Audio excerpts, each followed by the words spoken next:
Biro Bismillahirrahmanirrahim. Zohir. Tidak jelas ya? Saya ulang lagi barusan lupa tidak direkam. Bismillahirrahmanirrahim. Pada pertemuan pertama kita akan membahas tentang kalam, kalimat, kalim, dan qaul. Kira-kira dari empat ini apa perbedaan dari kalam, kalimat, kalim, dan qaul? Kita mulai dari yang pertama adalah berkaitan dengan kalam. Kalam ini adalah kalamuhum lafdun mufidun musnadu wal kilmatul lafdun mufidun mufradu. Kalam menurut ahli nahwu adalah sebuah lafaz yang berfaidah dan tersusun. Lafaz yang berfaidah dan tersusun. Ada satu syarat lagi yang tertinggal yaitu berbahasa Arab. Yaitu berbahasa Arab. Jadi rukun kalam atau syarat kalam baru dikatakan kalam ketika sudah memenuhi empat hal. Rukunnya kalam itu ada empat atau syarat dikatakan kalam harus terpenuhi empat syarat. Pertama adalah harus berupa lafaz. Ini lafaz berfaedah tersusun berbahasa Arab. Lafaz itu apa? Lafaz itu terdiri dari huruf hijaiyah. Huruf hijaiyah itu kan alif sampai ya. Huruf hijaiyah itu kan alif sampai ya. Pertama syarat dikatakan kalam adalah berupa lafaz. Adalah berupa lafaz. Lafaz itu lafaz adalah sesuatu yang adalah sesuatu yang terdiri dari salah satu huruf hijaiyah. Kemudian berfaedah. Berfaedah ini yang syarat yang kedua adalah berfaedah. Adalah mufidun. Mufid adalah berfaedah. Maksudnya berfaedah itu Waduh. apa? Berfaedah adalah memahamkan. Mudahnya itu berfaedah adalah mufid adalah memahamkan.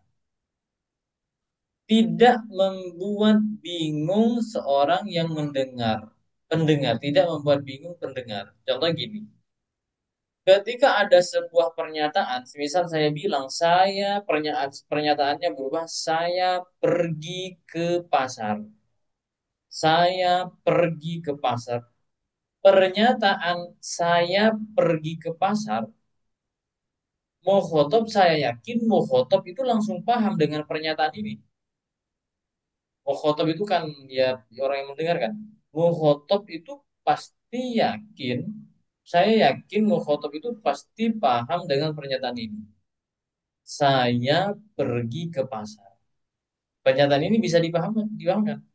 Beda halnya dengan pernyataan yang tidak bisa dipahamkan. Masjid memukul Umar dari masjid memukul Umar dari pasar ya. Ini kan pernyataan yang membingungkan. Siapa saja yang mendengarkan pernyataan ini pasti bingung apa maksudnya. Masjid memukul Umar dari pasar. Siapapun yang mendengarkan pasti bingung lah. Dikatakan kalam syarat yang kedua harus mufid, tidak membingungkan, harus memahamkan, memberikan pemahaman bagi orang yang mendengar. Yang ketiga adalah tersusun. Tersusun itu apa? Tersusun itu minimal terdiri dari dua kata atau terdiri dari dua kalimat. Minimal itu. Kalau cuma satu kalimat, Zaidun, ya bukan kalam nanti. Atau hanya atau cuma misal lafat doroba atau misal atau memang lafat dorbun pukulan misal al masjid itu kan satu kata atau satu kalimat itu atau itu merupakan satu kata atau satu kalimat sehingga itu apa namanya kalau hanya terdiri dalam satu kata seperti hanya ini ya cuma misal ada babu saja tanpa kalam cuma kalam saja ini kan satu kata istilahnya satu kalimat jadi yang dikatakan dengan tersusun itu minimal terdiri dari dua kalimat. Kemudian yang syarat yang terakhir yang keempat dari kalam itu uh, adalah berbahasa Arab. Adalah berbahasa Arab. Jadi baru dikatakan kalam. Pembahasan yang pertama adalah kita berbicara dengan kalam. Kalam ini harus memenuhi 4 harus berupa lafaz, adalah harus berupa lafaz, kemudian ya terus berfaedah, memahamkan, berfaedah, kemudian ya tersusun itu terdiri minimal terdiri dari dua kalimat, kemudian adalah bahasa Arab.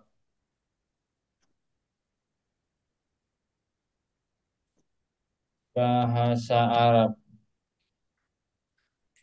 Ya. Kalau sudah terpenuhi 4 syarat ini, maka baru dikatakan dengan kalam. Tapi kalau salah satunya tidak terpenuhi, salah satunya tidak terpenuhi.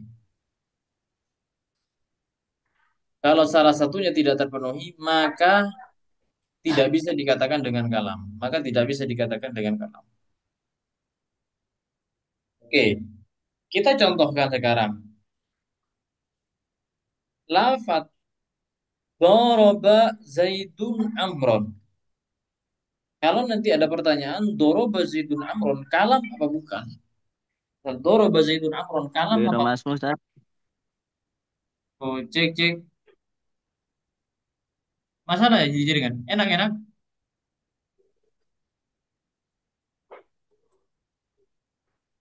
Tidak dengar lagi. Kurang jelas, Ustaz. Oh, ada jaringan mungkin ya. Taruh, taruh. Ya.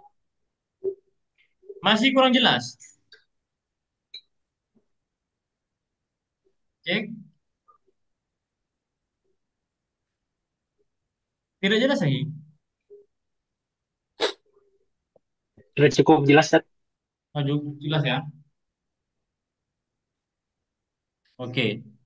Semisal lafat, ada yang bertanya, doroba zaidun amron. Doroba zaidun amron, kalam apa bukan? Semisal. Kalam apa bukan? Maka jawabannya adalah doroba zaidun amron, kalam. Kenapa? Kok dikatakan kalam? Karena sudah memenuhi 4 syarat. Pertama, doroba zaidun amron, pertama berupa lafat. Ini sudah jelas ya, doroba zaidun amron sudah berupa lafat. Syarat pertama, lafat sudah terpenuhi. Karena doroba zaidun amron sudah terdiri dari huruf hijaiyah. Kemudian yang kedua, berfaidah. Berfaidah doroba memukul Zaid, siapa Zaid? Umran kepada Umar. Zaid memukul Umar. Pernyataan ini sudah berfaidah. Sudah memahamkan, sudah memberikan pemahaman kepada mukhatab, kepada mustami. Sehingga syarat yang kedua itu sudah terpenuhi. Kemudian yang ketiga, doroba Zaidun amron. Syarat yang ketiga adalah tersusun. Adalah tersusun. Tersusun tadi itu kan minimal terdiri dari 2 kalimat. Doroba Zaidun amron ini sudah melewati dari batas minimal. Sehingga sudah terpenuhi syarat tersusun.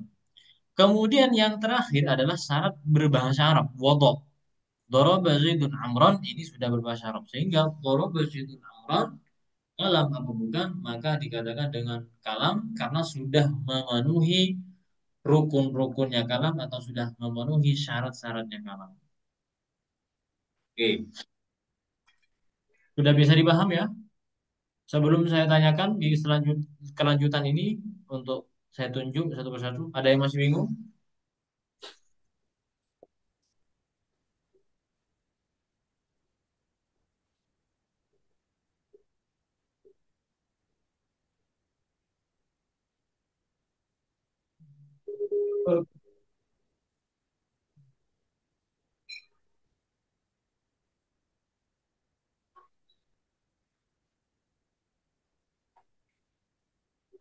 Sudah ya? Sudah dipaham ya? Oke, Paham, Ustaz. sekarang coba kita, karena sudah paham, kita langsung acak ya. Ada Akhi Agung. Akhi Agung hadir? Akhi Agung hadir ada?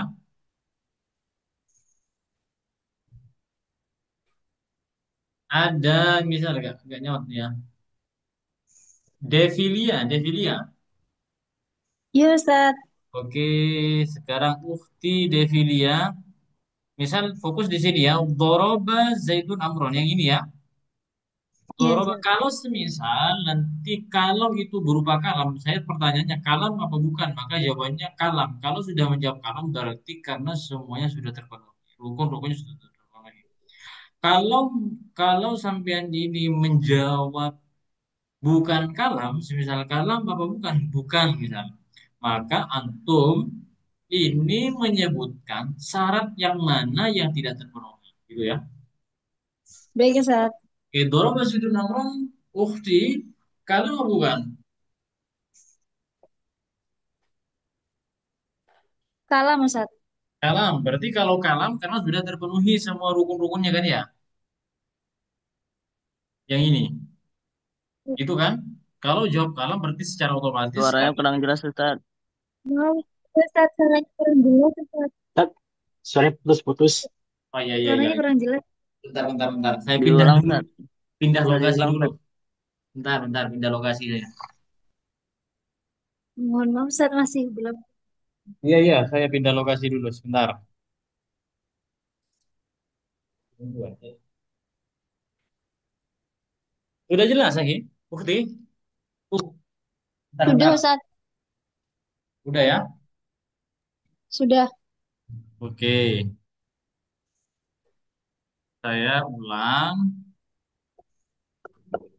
Ukti siapa sudah?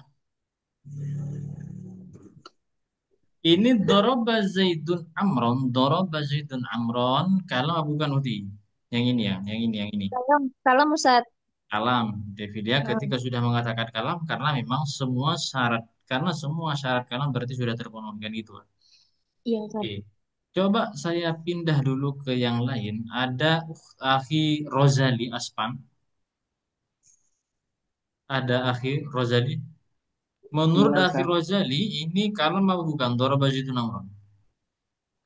Kalam, Ustaz. Kalam, oke. Saya tanyakan kepada yang lain dulu sebagai pembenaran salah benda. Daraba Zaidun Amron, kalam apa bukan yang lain? Bebas siapa saja. Kalam, Ustaz. Oke, Salam kalam. Ustaz. Semua menjawab kalam. Oke, sekarang kita bedah. Daraba Zaidun Amron ini bukan kalam. Ya. Kira-kira Dorobe. ini doro bahasa itu yang ini kan gak jelas kan ya? Panah ini kan jelas ya? Jelas, Ustaz. Oke. Kira-kira saya sudah menyatakan ini bukan kalam. Kira-kira menurut antum syarat apa yang tidak terpenuhi? Monggo. Karena tidak berbahasa Arab. Karena tidak berupa Iya. lafat. Doroba ini sudah bahasa Arab, cuma penulisannya tidak berupa lafat. Lafat itu kan tadi harus terdiri dari salah satu huruf hijaiyah. Tapi kalau ini kan tidak berupa lafat, tapi berupa huruf Latin Indonesia. Bisa dipahami, bingung. Iya, iya, Ustaz. Jadi, Bisa, Ustaz. kalau doroba Zaidun Amron, ini sudah berbahasa Arab, lagi.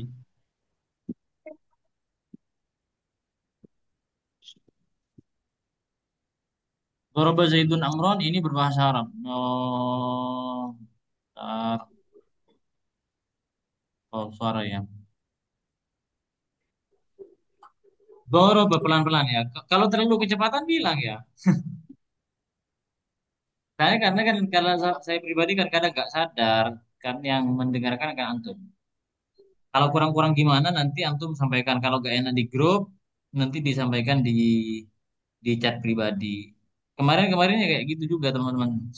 Ketika saya terlalu apa namanya mengaitkan dengan materi-materi yang lain, ternyata ada yang komplain apa namanya gak nyampe seperti itu. Akhirnya ya kita fokus.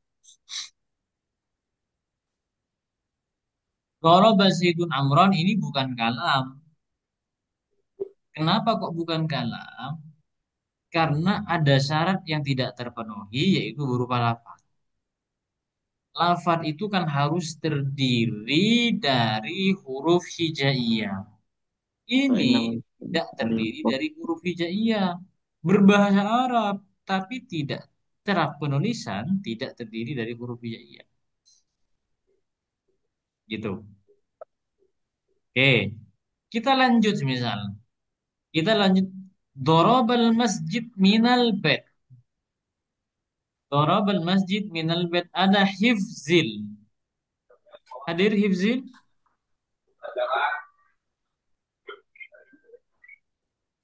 Ada suci. Suci ada? Ada Ustaz. Oke. Dorobal masjid minal bed. Ukhti suci. Dorobal masjid minal bed. Ini kalam apa bukan? Bukan Ustaz. Kenapa kok bukan? Karena tidak mufid. Karena tidak mufid. Pernyataan seperti ini jelas yang mendengarkan atau yang membaca pasti bingung. Ah ini maksudnya gimana? Nggak masuk akal itu.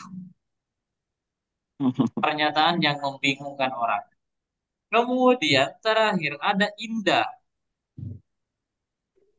Hadir indah. Miftah, Miftah. Hadir Ustaz. Oke, akhi Miftah. Sekarang lafaz ini Zaid memukul Umar. Zaid memukul Umar kalam apa bukan? Bukan Ustaz. Kenapa? Bentar, bentar, Ustaz. Oke. Kalam, kalam, Ustaz. Eh, Jahit memukul. Bukan. Nah, gimana, gimana? Kalau bukan, kalau bukan. Bukan, bukan, Ustaz, bukan. Oke, kenapa kok bukan? Karena itu ininya mah berbahasa Indonesia. Gitu kan, Ustaz? Karena tidak berbahasa Bukan berbahasa Arab. Arab. Maka ini bukan dikatakan dengan kalam. Oke, kalam sudah selesai, sudah bisa dipaham ya kalam ya. Ntar kok cekat ini, kok gak bisa ini ya.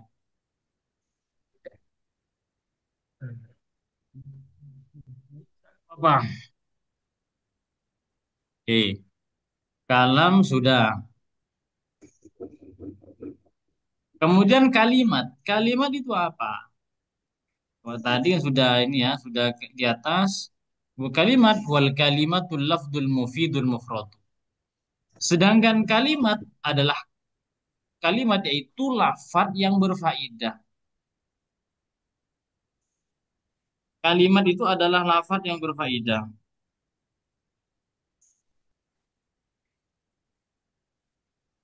Kalimat yang berfaedah. Artinya berfaedah itu mempunyai arti. Maksud di sini adalah berfaedah di sini adalah mufid mempunyai arti. Setiap kalimat yang sebuah lafaz, lafaz yang mempunyai arti dan tidak tersusun itu dikatakan dengan kalimat. Jadi harus punya arti ya. Kalau yang kalam ini contohnya kan doroba situn amran. Kalau kalimat satu persatunya, setiap lafaz yang mempunyai arti maka itu dikatakan dengan kalimat. Contoh, lafdun ini kalimat, mufidun kalimat, musnadu kalimat, al kalimatu kalimat, al lafdu kalimat, al kalam kalimat. Jadi satu persatunya sebuah lafaz yang mempunyai makna dan tidak tersusun itu dikatakan dengan kalimat. Jadi harus punya makna ya, bukan buat-buat bahasa sendiri, bahasa Arab, tapi ketika ditanyakan maknanya apa, nggak tahu maknanya. Berarti kan itu buat-buat, itu bukan kalimat. Kalimat itu harus buah lafaz yang memang betul punya makna, memang betul-betul bahasa Arab yang mempunyai makna. Jadi tidak tersusun. Jadi satu persatunya itu dikatakan dengan kalimat. Nah, sedangkan kalau kalim itu apa? Kalau kalim itu kan kalim sebenarnya kan jamak ya.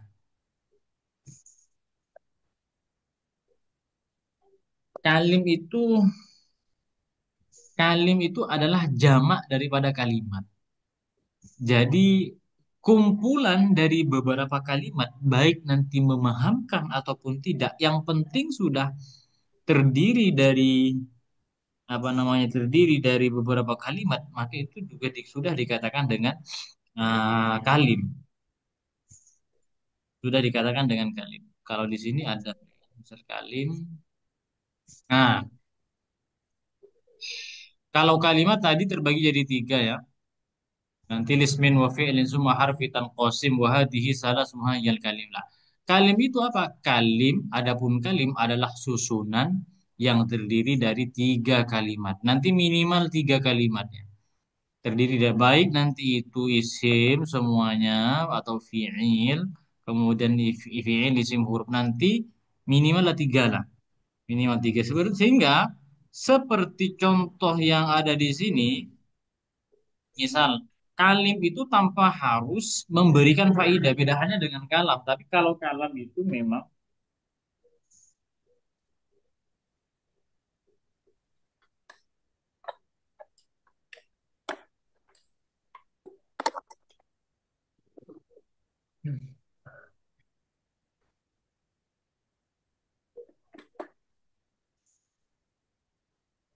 bentar-bentar lagi.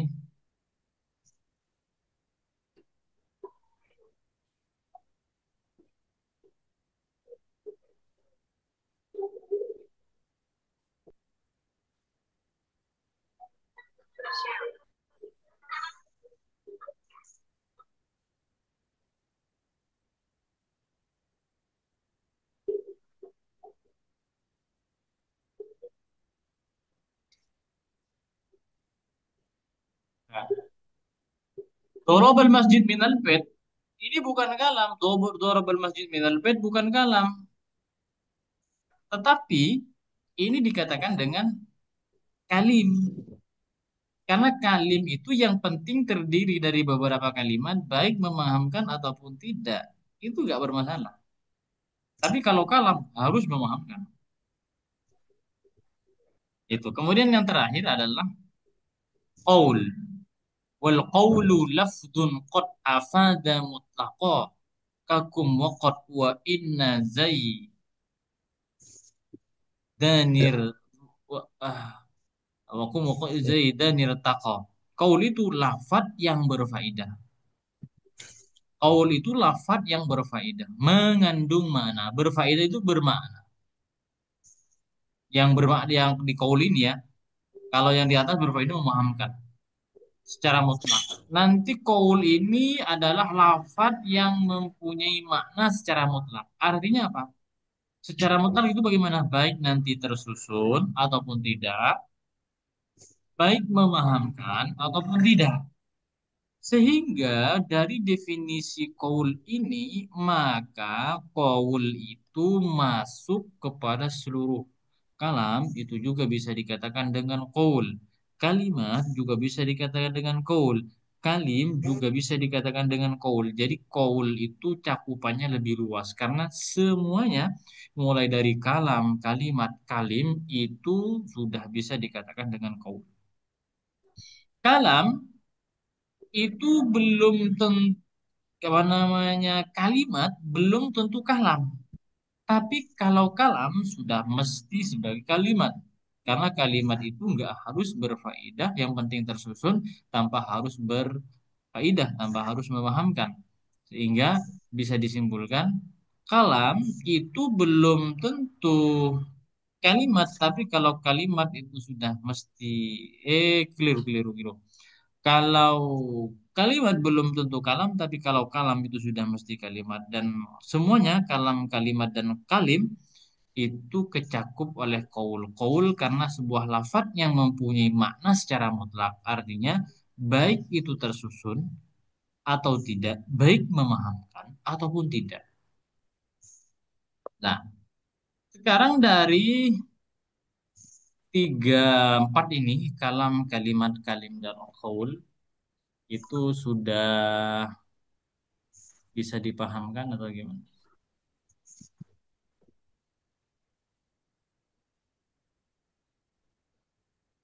Kalau ada yang mau ditanyakan, kalau sudah paham, tanyakan. Kalau misal, kalau sudah bisa paham, kita lanjut.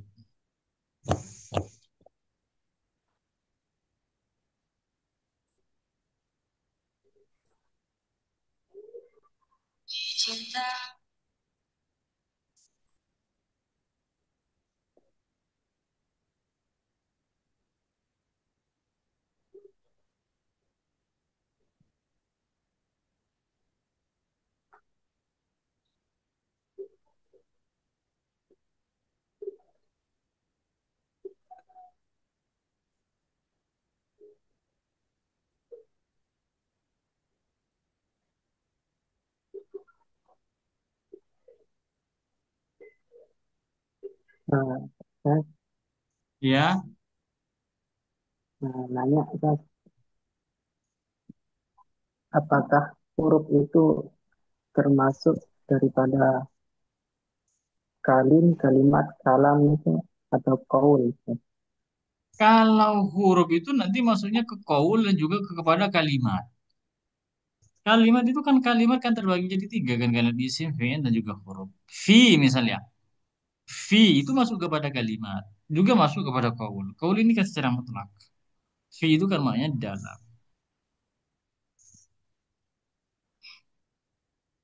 Oh, gitu.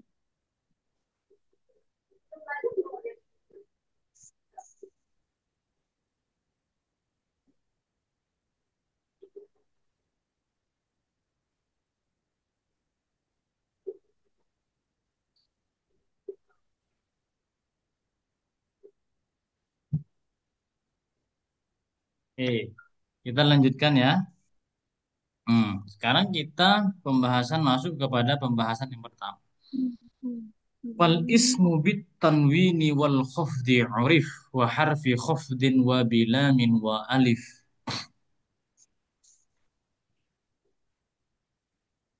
Isim itu bisa diketahui dengan 4 tanda. Nanti kan kalimat itu kan ada kalimat isim, kalimat fi'il dan juga ada kalimat huruf. Kalimat isim, fi'il dan juga kalimat huruf. Kalimat isim, kalimat fi'il dan juga kalimat huruf. Lah, kalimat isim kita fokus sekarang membahas kalimat isim.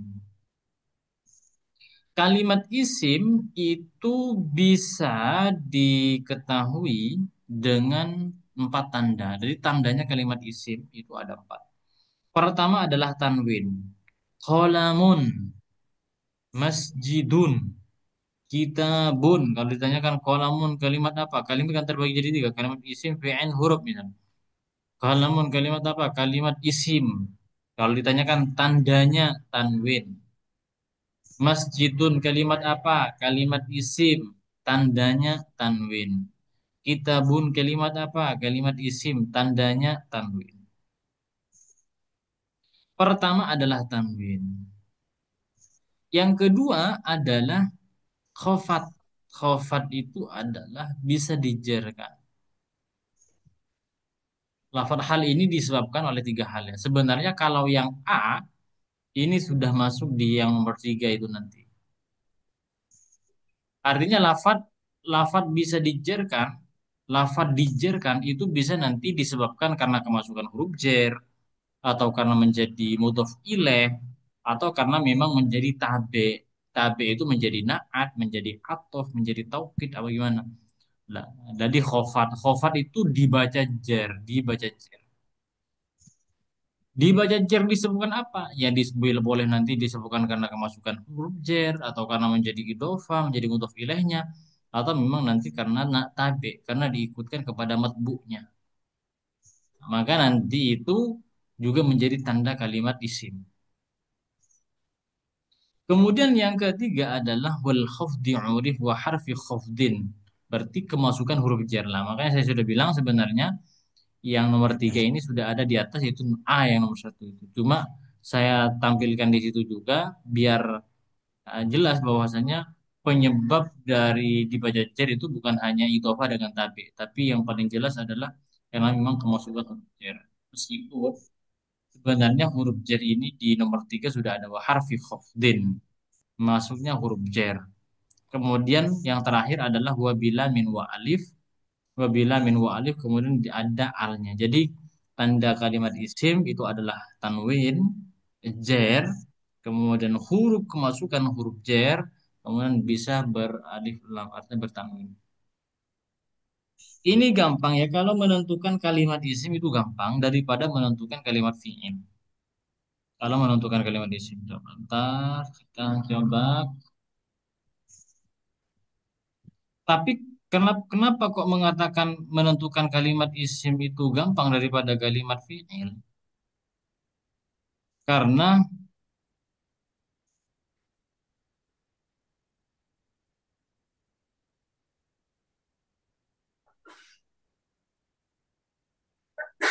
kalau tanda-tanda kalimat isim itu selalu melekat. Tanda-tanda kalimat isim itu selalu melekat. Beda halnya dengan apa namanya tandanya kalimat fi'il. Tanda dari kalimat fi'il itu tidak selamanya selalu lengkap. Coba kita ini pakai Al-Quran.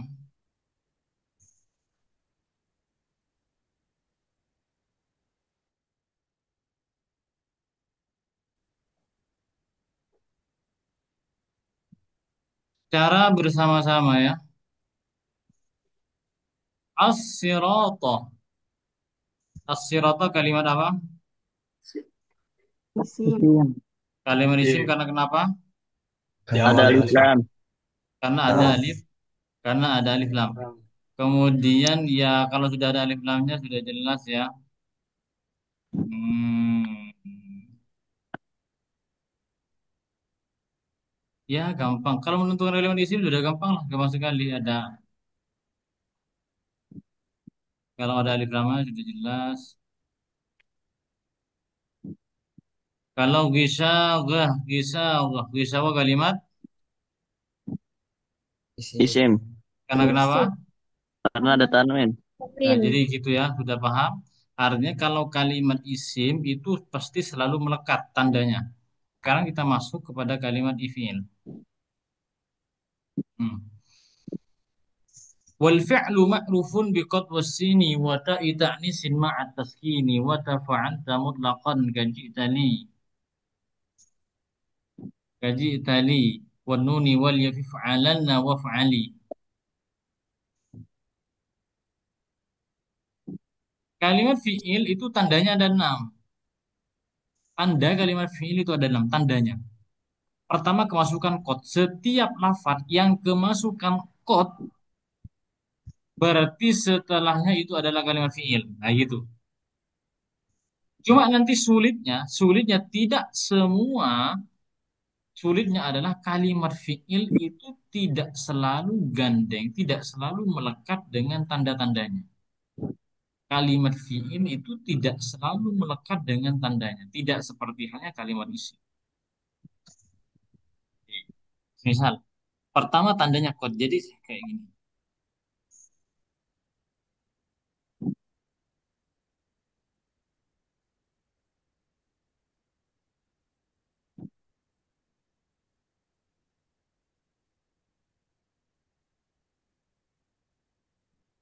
Ini. Kod alimah. Jadi gak usah bingung, alimah kalimat apa? Kalimat fi'il. Kenapa? Karena kemasukan kod. Hmm. Alim tum kalimat apa? Kalimat isim. Karena kenapa? Kemasukan kod.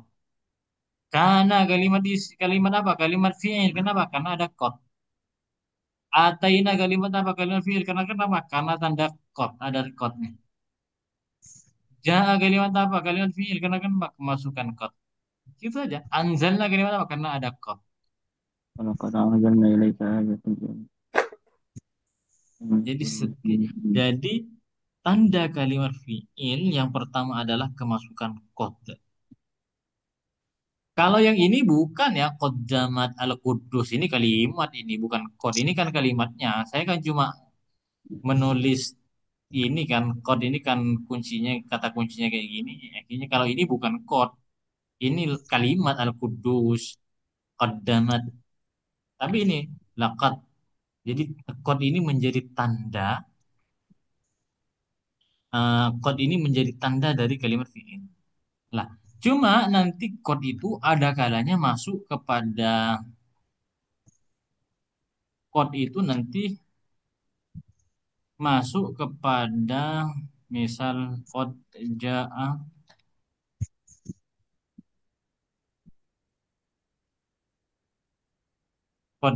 Zaidun ada qad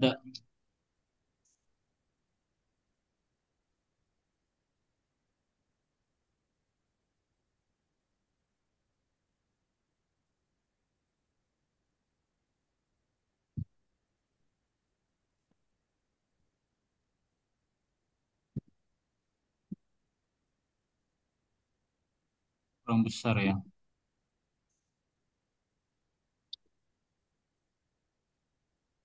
Nih, lafat jaa coba jaa kalimat apa? Fi'il. Fiil. Fiil karena ada qad kan. Yadhabu kalimat fiil karena kemasukan qad. Nah, kalau ja ini kalimat apa? Fiil apa? Fi'il Fi'il madhi. madhi. Kalau yadhabu kalimat fiil. Sore. Nah, Fi'il. nanti qad ini beda ya. Kalau qad masuk kepada fiil madhi, maka bermaknanya sungguh. Berfaedah mentaukiti. Qad ja'a Zaidun, sungguh datang siapa Zaid. Perkataan sungguh datang siapa Zaid itu lebih meyakinkan daripada pernyataan Zaid telah datang. Kalau ditambah dengan serius Zaid telah datang, sungguh Zaid telah datang, itu lebih meyakinkan kepada pendengar. Sehingga kalau qad masuk kepada fi'il madhi itu bermakna taukid, yang bermakna adalah mengokohkan, berfaedah taukid. Maknanya nanti sungguh-sungguh.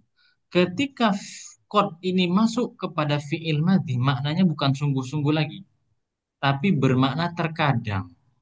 Qad yadhabu Zaidun ila suq. Zaid terkadang pergi ke pasar. Jadi bukan di mana qad yadhabu Zaid ila suq, sungguh Zaid pergi ke pasar. Enggak. Jadi beda ya. Kalau masuk kepada fi'il madhi bermakna sungguh. Qad ja'a Zaidun, sungguh datang siapa Zaid. Sungguh datang siapa Zaid. Beda halnya dengan qad yadhabu Zaidun ila suq. Zaid terkadang pergi ke pasar.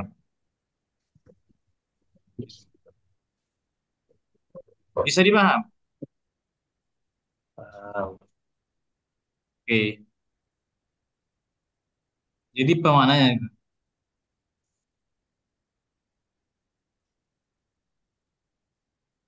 Oke, kita lanjut besok malam ya. Saya punya kelas setelah ini langsung. Kita lanjut. Berarti besok malam kita masih di ranah penentuan kalimat apa namanya? Kalimat fiil. Fiil masih belum selesai.